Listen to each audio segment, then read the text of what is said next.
വയനാട്ടിൽ വീണ്ടും കടുവയുടെ ആക്രമണം. ചീരാൽ പുളിഞ്ചാലിൽ പശുവിനെ ആക്രമിച്ചു. ചെറുമല അബ്ദുൾ അസീസിന്റെ പശുവിനെയാണ് ആക്രമിച്ചത്. പശുവിന് ഗുരുതരമായി പരിക്കേറ്റു. തിങ്കളാഴ്ച രാത്രി 10 മണിയോടെയാണ് സംഭവം. വനംവകുപ്പ് സ്ഥലത്ത് നടത്തിയ പരിശോധനയിലാണ് ആക്രമിച്ചത് കടുവയാണെന്ന് സ്ഥിരീകരിച്ചത്. ഏകദേശം 10 മണിയോടുകൂടിയാണ് സംഭവിച്ചത്. പശു താഴെ ഇവരെ മേലെയാണ്, ഈ ഭാഗത്തായിട്ടാണ് ആല. ചെറിയ കുട്ടികളെ താഴെ കറ പശുക്കൾ ആലയാണ്. അപ്പൊ അവള് വലിയ പശു കരയുന്ന കേട്ടപ്പോ സ്വാഭാവികമായിട്ട് എന്തെങ്കിലും ബുദ്ധിമുട്ടുണ്ടാകുമ്പോഴേ ആ പശു രാത്രി കരയലേ ഉള്ളൂ. അപ്പൊ അങ്ങനെ ഓടി വന്നപ്പോ പശുക്കുട്ടി ഇവിടെ വീണ് കിടക്കുന്നതായിട്ട് കണ്ടു. അപ്പൊ ഞാൻ വിചാരിച്ച് കെട്ടിക്കുടുങ്ങി വീണതായിരിക്കും എന്നുള്ള രീതിയിൽ കത്തിയെടുത്തിട്ടാണ് ഓടി വന്നത്.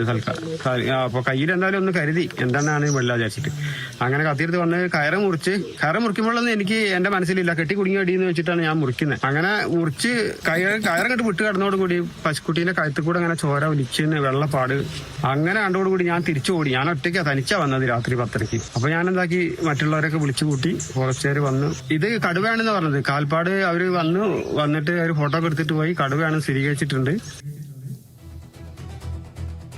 വയനാട്ടിൽ വീണ്ടും ആശങ്ക പടർത്തി കടുവയുടെ ആക്രമണം ഉണ്ടായിരിക്കുകയാണ്. ചീരാൽ പുളിഞ്ചാലിലാണ് കടുവയുടെ ആക്രമണം ഉണ്ടായിട്ടുള്ളത്. പശുവിനെയാണ് കടുവ ഇത്തരത്തിൽ ആക്രമിച്ചിട്ടുള്ളത്. ചെറുമല അബ്ദുൾ അസീസിന്റെ പശുവിനെയാണ് ഇത്തരത്തിൽ കടുവയെ ആക്രമിച്ചിട്ടുള്ളത്.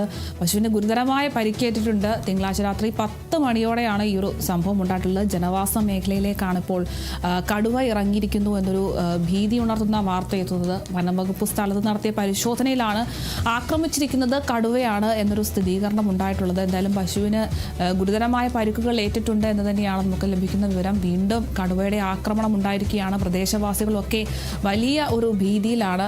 എന്തായാലും പശുവിനെയാണ് ഇപ്പോൾ കടുവ ആക്രമിച്ചിട്ടുള്ളത്. വീണ്ടും കടുവയുടെ ആക്രമണം ഉണ്ടായിരിക്കുന്നു. ജനവാസ മേഖലയിലാണ് കടുവ ഇറങ്ങിയിട്ടുള്ളത്.